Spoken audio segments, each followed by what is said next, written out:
let's talk about Trevor Lawrence, man. Trevor Lawrence and the Jacksonville Jaguars. I know this is a discussion Daniel feels very, very passionate about.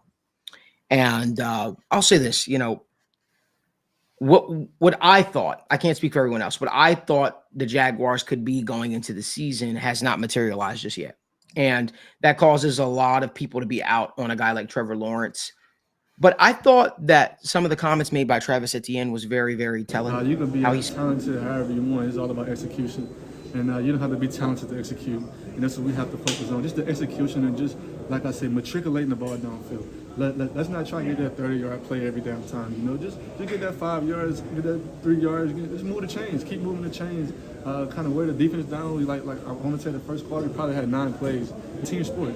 And it takes all of us, and that's what we got to do. So I feel like we got talent, but man, the hell with talent, we need to work hard and execute. So it makes me think that maybe, even though the Jacksonville Jaguars went out and tried to improve their roster via the draft, via free agency, obviously a couple of years ago they brought in Doug Peterson, the former Super Bowl coach for the Philadelphia Eagles. It makes me think, though, the culture in Jacksonville might not be everything that is cracked up to be. And for me, Parker, before I let you say what you need to say, it kind of all stems back to that loss, that I mean, not the loss, the collapse almost that they had last season when they had everything in front of them, and they just started reeling off losses over and over and over again. For me, when I look at it, I say, I don't know if this Jacksonville Jaguars team under this regime could build in the way that we were hoping they could build. I don't think Trevor Lawrence is the issue. I don't think Trevor Lawrence lost all his talent. And I know there are those people out there who probably feel that Trevor Lawrence might be the issue, or maybe Trevor Lawrence can't be the guy for Jacksonville. But I'm really curious to hear your thoughts, and then I'll swing it over to Daniel. Yeah, no, I think, the biggest thing when you're trying to build, a team to have long-term success is having that foundational leadership, whether it's coming from the coaching staff. And if, I know Trevor Lawrence has had some interesting coaching situations in his career, especially early on.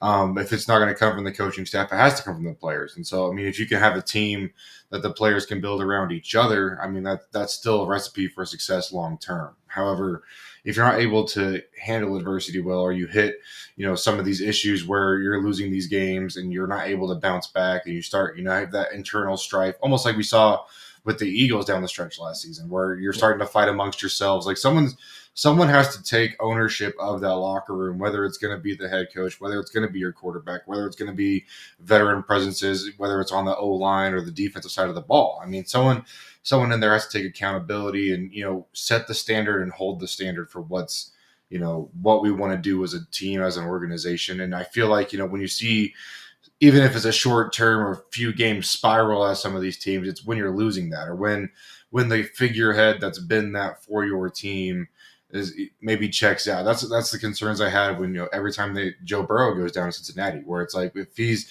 supposed to be this outspoken leader on the team and he goes down and kind of checks out for the season, what do you have left? And so that's where I wonder how much of that is going on in Jacksonville right now. Completely. And I think that's my biggest concern with this team, man, is like, first off, they're 0-2, and you got to go into Buffalo next week and face the Buffalo Bills with the chance to go 0-3.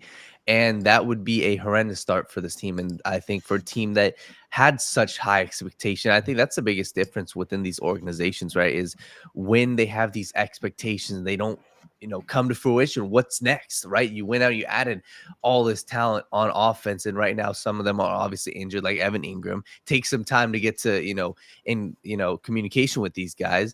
But they even said it after yesterday's game. Hey, if that's the measuring stick for the NFL, we're not there right now. So, Park, my question to you is, what's it going to take to get these guys over the hump?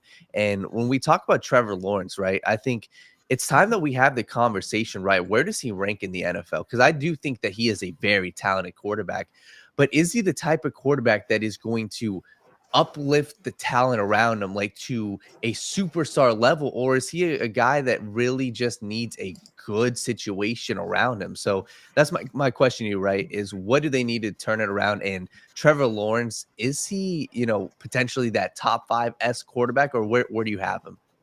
Yeah, I mean, first off, when I was evaluating Trevor Lawrence coming out, I never saw him as a guy that was going to take over a game and go win those games down the stretch. I think he's a great, not necessarily game manager. I know there's a negative connotation with that, but I think he's a great, like a guy you can get in there. He can run your system for you, and then he can make big throws and big plays at times. But I don't think he's ever going to be one of these guys on the stretch that, coming into the fourth quarter, you expect him to take the game over. I think sometimes that's been put on his shoulders. I think sometimes he's delivered, but I don't think that can be the expectation for him. However, I do want to see him utilize BTJ at LSU a lot more, Brian Thomas Jr. I think he's a guy that can really be explosive for this team, and I think it's kind of hit and miss. And again, I feel like it's all just very disjointed right now, and that's, usually when you see NFL teams going through struggles, I know it's only been 2 weeks, but it's because they're just not really gelling. It's not really cohesive, and I think they just seem like one of those teams where when they catch their stride, they're one of the hardest teams to play in the NFL, but when they're kind of off kilter, they're not there, then it's really hard for them. So I think the biggest thing I need to see from them moving forward is they need to not only establish an identity, but they got to stick to that and then trust in that process. And that's really how they can kind of get back in that groove and let Trevor Lawrence get comfortable and let him be the quarterback that they want him to be.